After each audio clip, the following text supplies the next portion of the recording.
very severe cyclonic storm. The status has come to a severe category, which means it has reduced in its category, but it's still at the severe junction. We're also being told that the cyclone is still active in the same area of the storm. The wind speed will gradually reduce, convert it into a cyclonic storm around noon today. By evening, we are being told that it could further weaken, convert into a deep depression. This is a protocol. This is how it happens. But thankfully, the speed has been lower than earlier was being predicted. Let's go across to Ashutosh Mishra now, giving us the latest. Ashutosh, what do you see around you about the roads, about the inundated areas, the morning after the storm?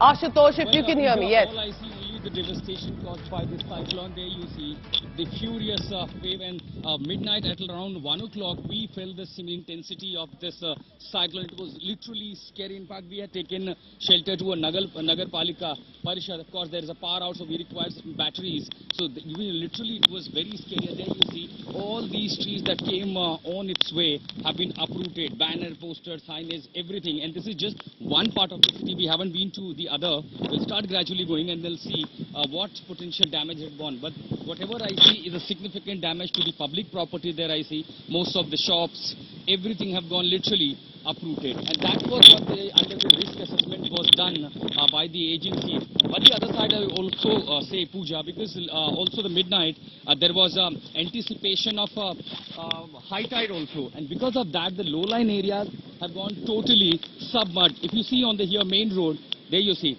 most of the vehicles have literally stranded as there is massive waterlogging in the low-lying areas. And in fact, one of the vehicles that you see here have literally also got stuck here.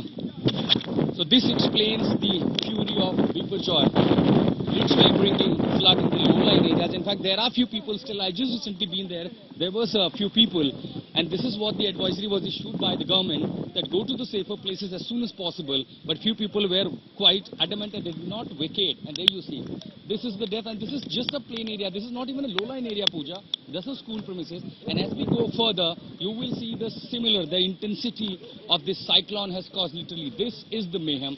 But one could really say that probably there is no loss of major lives. So there is no major loss or major devastation caused by this furious cyclone. So far, we only heard about the loss of public property, and that was significant in nature. We're just gradually going towards the school area. In fact, there are a few families living, and we saw them.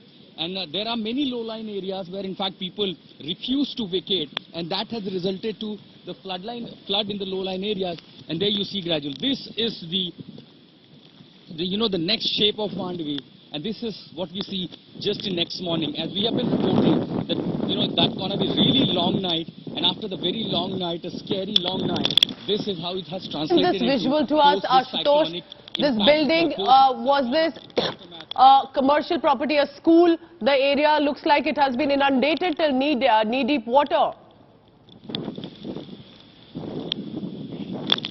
Well, it's a school. It's a public property. It's a school, and in fact, they're just next to it. There are few civilians who are living in. In fact, we saw them. Probably they've gone indoors, so they were just logging it. In fact, we would ask them whether they need some help or not, because see, the water is not really very deep. But this explains in the low-lying areas, the aftermath of cyclone in the low-lying areas. And even the wind speed is extremely high. Though the Met Department has said that the severe cyclonic situation, very severe, it will translate into severe cyclonic situation. Even in that case, you see the wind speed, and it is very difficult even at the moment to stand against the wind speed. And moreover, the rain shower, the downpour along with the wind speed is literally even hurting human bodies. So that's exactly, you see, most of the roads are deserted, and that's the advisory. Then unless this cyclone passes and the situation comes to normalcy, absolute normal, people should not venture out. We are bringing you these images to get an idea, to get a sense the mayhem caused by this cyclone, the havoc caused by the cyclone. And that's what Rukal said. If I could just pan the camera to the other side, there you see the post impact. Of course, it is also very difficult for the camera person to, to not just handle camera but also save it from the downpours. We have the whole day left to report, but there you see everything that is coming on the way. If you see, there are few vehicles still, one after one they are coming out. So this explains the fury, and as we have been reporting, that low-lying areas are a potential threat to be submerged, and if we travel further to the villages of Sayala and other places, there could be the similar scenes. So these are the official vehicles, the government vehicles on duty DGCL. So these people are now gradually leaving. Basically they are from the power department. I saw the electric cables they are carrying. So of course the quick response teams, they have to again, install all the electricity also, Ashutosh, because you were telling us there is no electricity in a lot of villages in Gujarat. Well, Pooja, if I would say in Mandavi, across Mandavi, there is no electricity, and that was disconnected. The power lines were snapped as a preventive measures. And now just could imagine if there's a power supply restored and the cable falls in a cable, anyone just passing through could potentially be, under its influence and lose life. So that's exactly why the preventive steps were taken. Power, across this Mandavi sector were snapped. Not just Mandavi, even to the Okha and or other places which were under the influence of the potential influence of the cyclonic storm.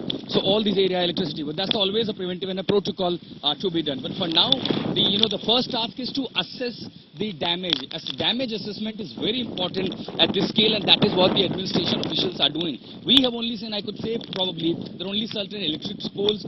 Maximum it is the trees have been uprooted. Few areas have been, have gone underwater, submerged.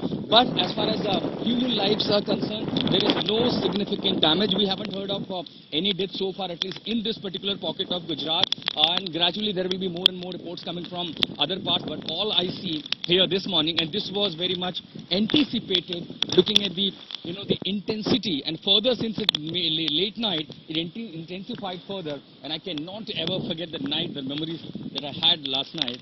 Just a raw structure and sleeping somewhere out there, just for a power backup, and feeling the wind speed when it was literally about to smash the windows. So that was indeed, and this could have been, probably good experience for everyone in the city. More about how the midnight was, Ashutosh, for you and for the people in Gujarat.